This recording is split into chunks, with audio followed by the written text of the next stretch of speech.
السلام علیکم دوستو، میرا نام ہے حسیب شفقت اور آپ دیکھ رہے ہیں ہنسی ٹی وی۔ آپ میں سے سبھی لوگوں نے یقیناً ایک چیز کو خبروں میں سن کر ضرور نوٹس کیا ہوگا، وہ یہ کہ اسرائیل نے مسلم ممالک کے ساتھ نہ صرف اپنے اتحادی نہ صرف سفارتی تعلقات بڑھانے شروع کر دیے ہیں بلکہ اپنی ناجائز ریاست کا وجود، جسے مسلمانوں کی سرزمین کے دل میں لاکھوں بے گناہوں کو شہید کر کے قائم کر کے اسے منوانے کے لیے سرگرمیاں بھی تیز کر دی ہیں۔ ایک کے بعد ایک ہونے والے سفارتی دورے مسلم ممالک کے اندر سرمایہ کاری اور امریکہ کے ذریعے دباؤ ڈال کر ان مسلمان ممالک کو اسرائیلی ریاست کا وجود منوانے کے لیے مسلسل قائل کیا جا رہا ہے۔ حال ہی میں UAE نے اسرائیل کو تسلیم کر کے یہ ثابت کر دیا کہ یہ مسلمان حکمران اپنے اقتدار کو بچانے کے لیے پس پردہ نہ صرف یہودیوں کی پشت پناہی کر رہے ہیں بلکہ سفارتی اور ان کی مالی مدد بھی کر رہے ہیں۔ 15 ستمبر 2020 کو واشنگٹن DC کے اندر ہونے والے معاہدے کے بعد بحرین اسرائیل کے وجود کو تسلیم کرنے والا چوتھا مسلم ملک بن گیا، جس کے بعد حال ہی میں اسرائیلی وزیر اعظم اور سعودی ولی عہد شہزادہ محمد بن سلمان کی ایک خفیہ ملاقات جو کہ نیوم سٹی کے اندر ہوئی، جو کہ سعودی عرب کے اندر ایڈوانس ترین اور ویسٹرن کلچر پر تیار ہونے والا ایک ایسا شہر ہے جسے اسرائیل فنڈ کر کے سعودی عرب کے اندر نہ صرف اپنا اثر و رسوخ بڑھانا چاہتا ہے بلکہ سعودی عرب کا یہ حصہ اس کے گریٹر اسرائیل منصوبے کے اندر بھی شامل ہے جس پر اسے قبضہ کرنا ہے۔ اسرائیل کی اس قدر سعودی عرب کے اندر انویسٹمنٹ کے بعد ایک تو عرب سرزمین کا یہ حصہ معاشی طور پر اسرائیل کے کنٹرول میں چلا جائے گا اور سرمایہ کاری کی بدولت سعودی عرب اسرائیل کی کھل کر کبھی مخالفت بھی نہیں کرے گا، اور دوسری طرف سے سعودی عرب یہ بھی چاہتا ہے کہ اگر ایران کی طرف سے یا ترکی کی طرف سے ان پر کوئی بھی دباؤ ڈالا جائے تو یہ لوگ اسرائیل کی پشت پناہی حاصل کریں۔ اس کے ساتھ ساتھ سعودی عرب کو کافی حد تک اپنی معیشت کو بھی بچانا ہے، جو کہ پہلے پیٹرول پر اور حج اور عمرہ کی مدد سے حاصل ہونے والی کمائی پر ٹکی ہوئی تھی، مگر حالیہ دنوں کے اندر کورونا کی وجہ سے ایک طرف تو حج اور عمرہ جیسی زیارات بند ہو چکی ہیں اور مستقبل میں دنیا بھر کے اندر پیٹرول کی جگہ الیکٹرک گاڑیاں لے رہی ہیں۔ اسی لیے سعودی عرب اپنی اکانومی کو ٹورزم اور ویسٹرن کلچر پر شفٹ کر رہا ہے، بالکل UAE کی طرح۔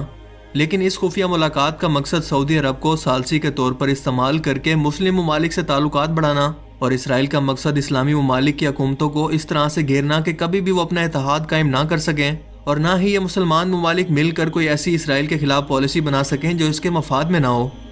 یاد رہے کہ سعودی عرب مسلمانوں کے دل مکہ اور مدینہ کا رکھوالا ہے، جس کے فیصلے کو تمام مسلمان امت قدر کی نگاہ سے دیکھتی ہے، اور دوسرا یہ کہ یہ مسلمانوں کے اتحاد یعنی کہ OIC کا سربراہ بھی ہے۔ سعودی عرب ایک ایسا ملک ہے جس کی وجہ سے کئی مسلم ممالک اسرائیل کو تسلیم کر لیں گے۔ سعودی عرب اس ملاقات کی مسلسل تردید کر رہا ہے اور اسے صرف افواہ کہہ رہا ہے، لیکن اسرائیلی وزیر اعظم نیتن یاہو کی فلائٹ ٹکٹ اور روٹ کی انفارمیشن سے یہ بات کنفرم ہو گئی ہے کہ یہ ملاقات خفیہ طور پر ہوئی ہے اور اسرائیلی سرزمین اور مسلمان امت سے غداری کی گئی ہے۔ اس کام کے لیے اسرائیل کی سازشیں پہلے تو بہت عرصے سے جاری تھی، مگر اب اچانک ان کے درمیان اس قدر تیزی کے پیچھے ایک بہت بڑی اہم وجہ ہے جس کا جاننا آپ کے لیے انتہائی ضروری ہے۔ مسلمان امت کو کمزور سے کمزور تر کرنے کے بعد یہ ایجنڈا بزور بازو مسلمان ممالک کے اندر سرمایہ کاری کر کے امریکہ کے ذریعے ان ممالک پر پریشر ڈال کر یا کسی اور وجہ سے مجبور کر کے نافذ کیا جا رہا ہے۔ آپ کو یہ بات واضح کر دوں کہ مسلمان امت اور مسلمان حکمران دو الگ الگ چیزیں ہیں، کیونکہ مسلمان امت کبھی بھی اسرائیل کو تسلیم کرنے کی حامی کبھی نہیں بھرے گی، جبکہ کمزور اور مغرب پرست یا یہ مسلمانوں کے ایجنٹ حکمران ہر وقت ہر غلط چیز کو قبول کرنے پر تیار رہتے ہیں تاکہ ان کا اقتدار بچا رہے۔ سعودی ولی عہد سے نیتن یاہو کی ملاقات کی تردید تو کر دی گئی ہے، لیکن اگلے ہی دن اسرائیل نے ان ممالک کی فہرست سے سعودی عرب کو نکال دیا جن کے لوگوں کو اسرائیل کے اندر آنے کے لیے قرنطینہ لازمی تھا۔ تو اب یہاں پر سوال یہ ہے کہ سعودی عرب کے کتنے لوگ اسرائیل جاتے ہیں کہ ان لوگوں کو یہ شرط ختم کرنا پڑی؟ دراصل یہ اس بات کا ثبوت ہے کہ سعودی عرب کے رویے کے اندر نرمی ہے، اسی لیے اسرائیل نے بھی نرمی کا اعلان کیا ہے۔ اب اسرائیلی وفد سوڈان پہنچا ہے اور خبر یہ ہے کہ نیتن یاہو بحرین جائے گا۔ امریکی سابق صدر ٹرمپ نے اپنے حصے کا کام کر لیا اور امت مسلمہ کے اندر اس وقت دراڑ پڑ چکی ہے، اور اسرائیل کو اس دراڑ کے اندر نقب لگا کر گھسنے کا موقع بھی مل گیا ہے، اور اس کمزور اتحاد کا فائدہ وہ ڈیوائیڈ اینڈ رول کی صورت میں اٹھا رہا ہے، یعنی کہ ایک ایک کر کے مسلمانوں کو توڑ دینا اور پھر ان اکیلے ممالک کو ایک ایک کر کے تباہ کر دینا۔ جیسا کہ حضور پاک صلی اللہ علیہ وآلہ وسلم کی حدیث مبارکہ ہے آخری وقتوں کے بارے میں کہ مسلمان تعداد کے اندر بہت زیادہ ہوں گے مگر پانی میں تنکوں کی طرح بکھرے ہوں گے، کیونکہ اللہ تعالیٰ ان کے دل کے اندر وہن کو پیدا کر دے گا، یعنی دنیا سے محبت اور موت سے نفرت۔ یہودیوں کو کرونا وائرس کی صورت میں ایک تو ویکسین بنا کر اربوں ڈالر کمانے کا موقع مل گیا، اور دوسری طرف کرونا پینڈیمک کے بعد جب مسلمان ممالک کی معیشت گرنے لگی تو اسے سہارا دے کر سرمایہ کاری کے ذریعے اپنے زیر اطاعت لانے کے لیے اور ان کے کمزور اتحاد کا فائدہ اٹھانے کے لیے اسرائیل کو اس سے اچھا موقع کبھی نہیں ملنے والا تھا۔ تاکہ جب وہ مسجد اقصی کو شہید کر کے تیسری مرتبہ ہیکل سلیمانی کو تعمیر کریں تو ان مسلمانوں کا اتحاد مل کر ان پر کسی جنگ یا جہاد کو مسلط نہ کر سکے۔ جی ہاں، یہودیوں کا یہ ماننا ہے کہ تیسری مرتبہ ہیکل سلیمانی کی تعمیر کے بعد ان کا مسیح دجال دنیا کے اندر ظاہر ہوگا، جس کی حکومت کے اندر وہ پھر سے پوری دنیا پر ویسے ہی ایک بار حکومت کریں گے جیسے ان کی حکومت پوری دنیا پر حضرت سلیمان علیہ السلام کے دور میں تھی، کیونکہ حضرت سلیمان علیہ السلام بھی بنی اسرائیل سے تھے اور اپنے اسی مقصد کو پورا کرنے کے لیے وہ سرخ بچیا کی قربانی بھی پیش کر چکے ہیں، کیونکہ ان کے مطابق اب وہ وقت آ چکا ہے جس کی پیشن گوئی ان کی کتابوں کے اندر کی گئی تھی اور اس کی بتائی گئی ہر نشانی پوری ہو چکی ہے۔ حال ہی میں اسرائیل کے عبرانی ٹی وی 10 نے ایک رپورٹ نشر کی جس میں بتایا گیا کہ انتہا پسند یہودی آباد کار ساحل سمندر سے ہیکل سلیمانی کے لیے پتھر جمع کر رہے ہیں۔ اس کے علاوہ انہوں نے ہیکل سلیمانی کی بنیاد رکھتے وقت بھیڑ بکریوں کی قربانی کے لیے بڑی تعداد میں بکریاں اور بھیڑیں بھی اکٹھی کرنا شروع کر دی ہیں۔ ٹی وی رپورٹ کے اندر انتہا پسند یہودیوں کی جانب سے مسجد اقصی کے جاری کردہ نئے نقشے بھی دکھائے گئے ہیں اور کئی شکلوں پر مشتمل ان نقشوں میں مسجد اقصی کا کوئی وجود ہی موجود نہیں ہے، لیکن اس کی جگہ ہیکل سلیمانی کو دکھایا گیا ہے۔ ان نقشوں کو جاری کرنے کا مقصد یہ ثابت کرنا ہے کہ یہودی اپنے طور پر مسجد اقصی کو شہید کر کے اس کی جگہ ہیکل سلیمانی کی تعمیر کا مکمل منصوبہ تیار کر چکے ہیں۔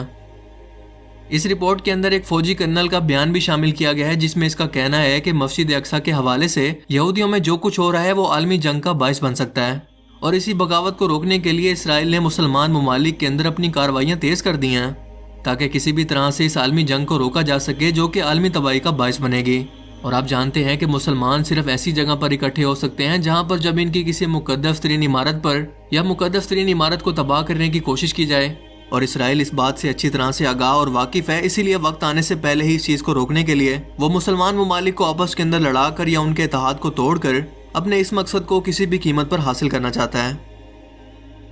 دوستو، اسرائیل ایک ناجائز ریاست ہے جسے ہرگز قبول نہیں کیا جا سکتا، اور یہی بات بانی پاکستان قائد اعظم محمد علی جناح نے بھی فرمائی تھی کہ اسرائیل ایک ناجائز ریاست ہے جسے امت مسلمہ کے دل کے اندر گھسایا گیا ہے۔ پاکستان اسے کبھی تسلیم نہیں کرے گا، اور ہم اپنے بچوں کو بھی بتائیں گے کہ فلسطین ہمارے لیے کیوں اہم ہے۔ اس لیے کیونکہ یہ انبیاء کرام کی سرزمین ہے۔ حضرت ابراہیم علیہ السلام نے فلسطین کی طرف ہجرت فرمائی، حضرت داؤد علیہ السلام نے اسی سرزمین پر رہائش رکھی اور اسی جگہ پر ہیکل سلیمانی کی بنیاد بھی رکھی۔ حضرت سلیمان علیہ السلام اسی ملک میں بیٹھ کر ساری دنیا پر حکومت فرماتے تھے۔ چونٹی کا وہ مشہور قصہ جس کے اندر ایک چونٹی نے اپنے باقی ساتھیوں سے کہا کہ اے چونٹیوں، اپنے بلوں کے اندر گھس جاؤ۔ یہیں اسی ملک کے اندر واقع اسکلان شہر کی ایک وادی کے اندر پیش آیا جس کا نام بعد میں وادی النمل یعنی چونٹیوں کی وادی رکھ دیا گیا۔ حضرت ذکری علیہ السلام کا محراب بھی اسی شہر کے اندر ہے۔ حضرت موسیٰ علیہ السلام نے اسی ملک کے بارے میں اپنے ساتھیوں سے کہا تھا کہ اس مقدس شہر کے اندر داخل ہو جاؤ، اور انہوں نے اس شہر کو مقدس اس لیے کہا کیونکہ یہ شرک سے پاک ہونے کے علاوہ انبیاء کرام علیہ السلام کی مسکن ہونے کی جگہ بھی ہے۔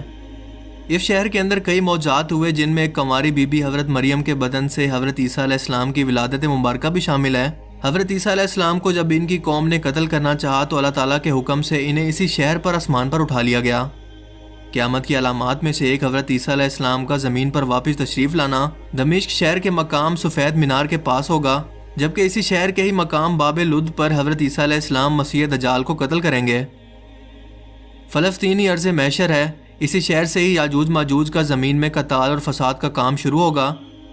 فلسطین کو نماز فرض ہونے کے بعد مسلمانوں کا قبلہ اول ہونے کا اعزاز بھی حاصل ہے۔ ہجرت کے بعد حضرت جبرائیل علیہ السلام اللہ تعالیٰ کے حکم سے نماز کے اندر ہی آقا دو جہاں حضرت محمد صلی اللہ علیہ وآلہ وسلم کو مسجد اقصی یعنی فلسطین سے بیت اللہ یعنی کعبہ کی طرف رخ کرنے کا پیغام دیتے ہیں، اور جس مسجد کے اندر یہ واقعہ پیش آیا وہ آج بھی مسجد قبلہ تین کہلاتی ہے۔ حضور پاک صلی اللہ علیہ وآلہ وسلم معراج کی رات آسمان پر تشریف لے جانے سے پہلے مکہ مکرمہ سے یہاں یعنی کہ بیت المقدس فلسطین کی سرزمین پر تشریف لائے۔ سرکار دو عالم صلی اللہ علیہ وآلہ وسلم کے اقتدار میں انبیاء کرام نے یہاں نماز ادا فرمائی، اسی طرح سے فلسطین ایک بار پھر سے سارے انبیاء کرام کا مسکن بن گیا۔ کیا آپ جانتے ہیں کہ بیت المقدس کا نام قرآن کے نازل ہونے سے پہلے بھی موجود تھا؟ قرآن پاک نازل ہوا تو اس کا نام مسجد اقصی رکھا گیا، جبکہ اس سے پہلے اس کا نام تھا قدس، جسے حاصل کرنے کے لیے اور رومیوں کے جبر و ستم سے بچانے کے لیے 5000 سے زیادہ صحابہ کرام اسی سرزمین پر شہید ہوئے، اور شہادت کا یہ باب آج تک بند نہیں ہوا، یعنی کہ یہ سلسلہ ابھی تک چل رہا ہے۔ اسی لیے یہ شہر شہیدوں کا شہر ہے۔ یہ اس لیے بھی اہم ہے کیونکہ قرب قیامت کے حالات کے اندر اور قیامت کی نشانیوں کو لے کر اس شہر کا کردار انتہائی اہم ہے۔ اسی لیے یہودی اسے ہر قیمت پر حاصل کرنے کے لیے کچھ بھی کریں گے، جو کہ وہ کر رہے ہیں۔ اللہ تعالیٰ ہمیں سمجھنے کی توفیق عطا فرمائے۔